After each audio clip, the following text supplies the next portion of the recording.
आउज़ुबिल्लाहिमिनश्शैतानिर्रजीम बिस्मिल्लाहिर्रहमानिर्रहीम अस्सलामु अलैकुम to my all viewer. Lesson number 21 के साथ आपकी खिदमत में हाजिर हूँ। स्टार्ट करते हैं आज के लेक्चर को। और आज के लेक्चर को स्टार्ट करने से पहले आप लोगों से छोटी सी रिक्वेस्ट, चैनल को सब्सक्राइब कर दीजिए, वीडियो को लाइक कर दीजिए, क्योंकि मैं अपनी नींद छोड़कर आप लोगों के लिए लेक्चर रिकॉर्ड कर रही हूँ, क्योंकि कल आप लोगों का पेपर है आई थिंक।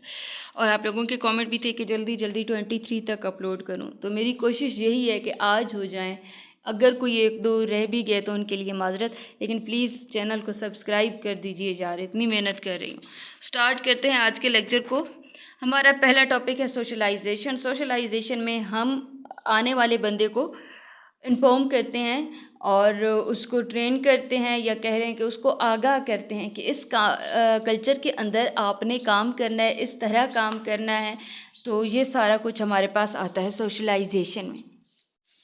अब इसका पर्पस लिखा हुआ है, तो पर्पस क्या होता है? Socialisation formats are unique to each firm. हर फर्म के अंदर यूनिक फॉर्मेट्स यूज़ होते हैं सोशलाइजेशन के। However some basic purpose including emphasising these areas. जो बेसिक जो पर्पस हैं इसके कि किन एरियाज़ के ऊपर इसलिए ज़ोर देना है, एम्फसाइज करना है, तो वो एम्प्लॉयमेंट की सिचुएशन है, कंपनी पॉलिसीज़ हैं, रूल्स है, कंपनसेशन है, बेनिफिट है, कॉरपोरेट कल्चर है, टीम मेंबरशिप है, एम्प्लॉय डेवलपमेंट है, डीलिंग विद चेंज है, एंड सोशलाइजेशन है।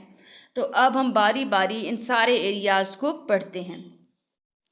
पहला हमारे पास आता है एम्प्लॉयमेंट सिचुएशन का, यानी कि उसको हम पहले से ही बता देते हैं कि आपने इस माहौल में काम करना है या इस तरह से काम करना है, ताकि वो जल्द अज जल्द हमारे लिए प्रोडक्टिव साबित हो सके, उसे देर ना लगे। ये सारा बताया हुआ है इसमें, फिर भी पढ़ देती हूँ आपको।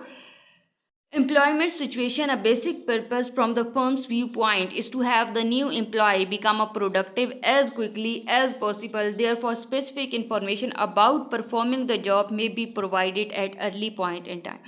शुरू के वक्त में ही जॉब की रिलेटेड, जॉब को किस तरह से परफॉर्म करना है, इंफॉर्मेशन दे दी जाती है एम्प्लॉय को, ताकि वो जल्द अज जल्द प्रोडक्टिव साबित हो सके। कंपनी पॉलिसीज़ एंड रूल्स, इनके हवाले से भी एम्प्लॉयज़ को जल्द अज जल्द आगाह कर दिया जाता है, ताकि वो अच्छी परफॉर्मेंस देता रहे रूल्स एंड रेगुलेशन को देखते हुए, और उसको प्रॉपर गाइडलाइन भी सारा कुछ परफॉर्मेंस के हवाले से दे देते हैं हम।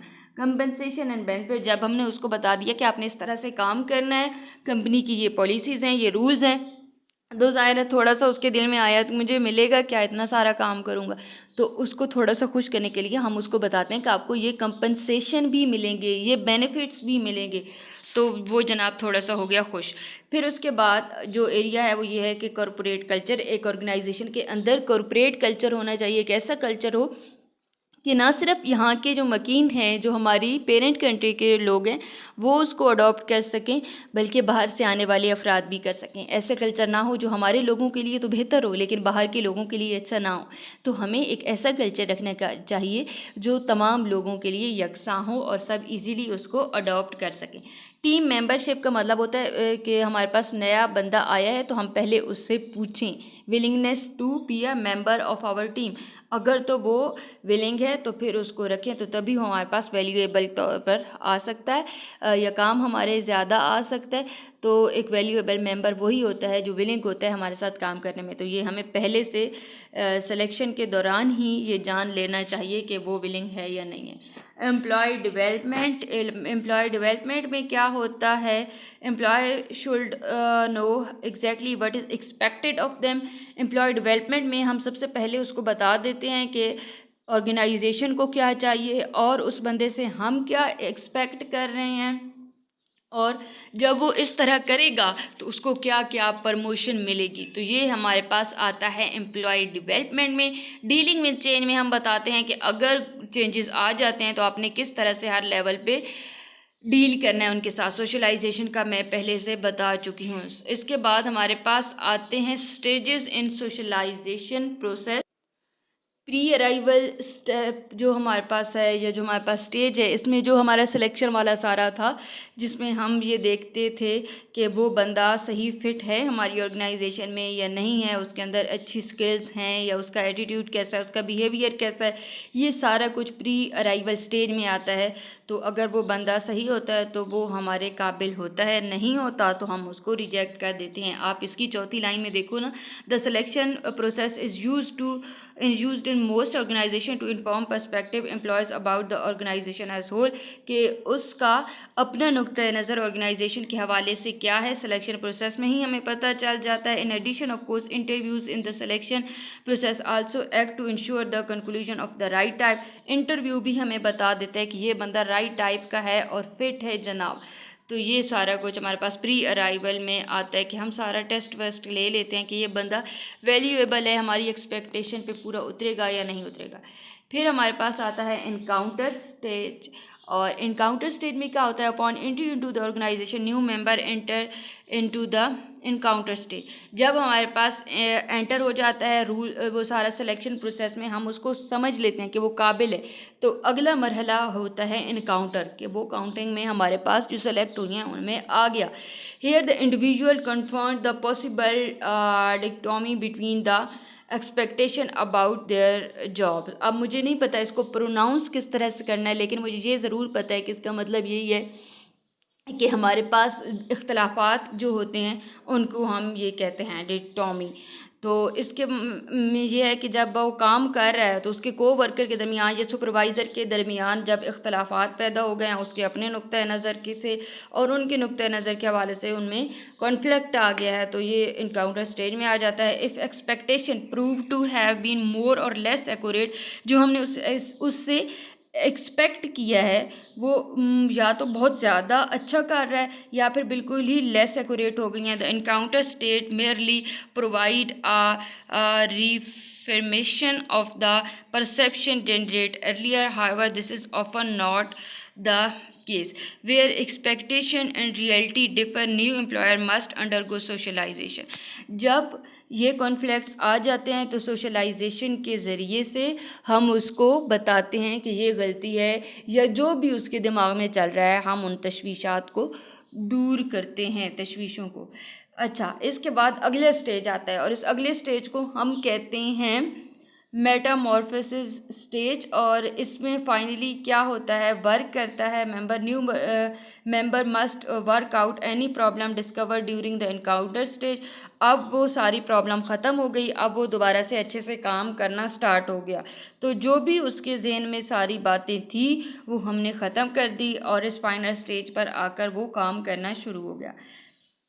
इसके बाद हमारे पास है many people socialise new hires. बहुत ज़्यादा लोग जो होते हैं वो नए लोगों को हायर करते हैं, और इसको किस तरह से हायर करते हैं या कौन से इदारे हैं जो इसमें मदद करते हैं, तो HR डिपार्टमेंट है can conduct the orientation in order to socialisation के प्रोसेस में, मतलब सोशलाइजेशन कर रहे हैं, हायर कर रहे हैं, तो HRM का डिपार्टमेंट जो है वो भी सोशलाइज करता है। न्यूली हायर्ड एम्प्लॉयर्स को, जो हमने नए नए लोग रखे हैं उनको सोशलाइज करने में HRM का डिपार्टमेंट भी काम करता है with the working environment of the organisation. फिर उसके बाद हमारे पास सुपरवाइज़र है, immediate supervisor of particular department can also be a source of informing the employees about the culture.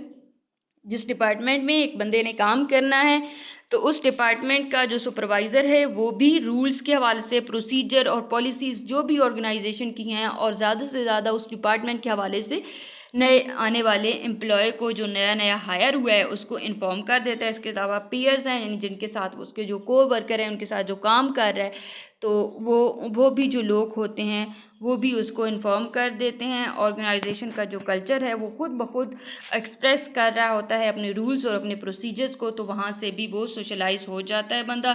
CEO जो होता है, इसकी आप लास्ट वाली जो 3 लाइन है ना, उसमें थर्ड लास्ट लाइन में पढ़ें, the CEO is in position to inspire these new employees by talking about what it is like to work for the organisation, कि वो ऑर्गेनाइजेशन के लिए क्यों काम कर रहा है, कैसे काम करना है। When CEO is present in the socialization process, the company is sending a message that it truly cares for its employee।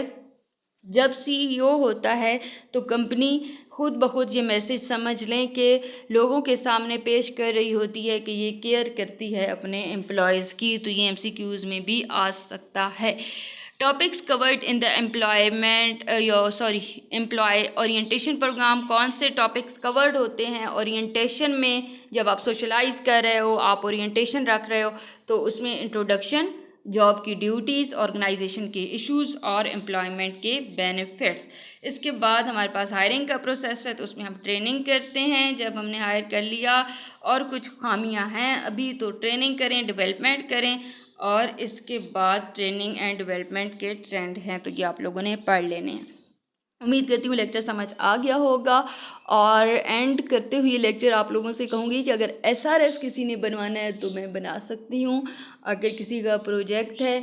और इसके अलावा अभी तो हमारे मिड हो रहे हैं, जब आपके मिड कंप्लीट हो जाएंगे तो अगर आप MGT की तैयारी मेरे से करना चाहो फाइनल एग्ज़ाम से 1 मंथ पहले, तो आप मुझे इन्फॉर्म कर देना। MGT 501 बहुत मुश्किल है, हमेशा याद रखिएगा। इसमें सारे कॉन्सेप्ट आएंगे और आपके बहुत लेंथी MCQs आएंगे जिनमें डेफिनेशंस नहीं होती, उनमें कॉन्सेप्ट होते हैं। तो अपने कॉन्सेप्ट क्लियर कीजिए, वही चीज़ें होती हैं, वो खुद से सारा पेपर बनाते हैं। आपकी बुक में से कोई 1-2 होते हैं जो आपकी डेफिनेशन के लिहाज से MCQs आ जाते हैं। अगर किसी ने तैयारी करनी है तो पेड में अवेलेबल हूँ, आप लोग कर सकते हैं। दुआ में याद रखिएगा। अल्लाह हाफ़िज़।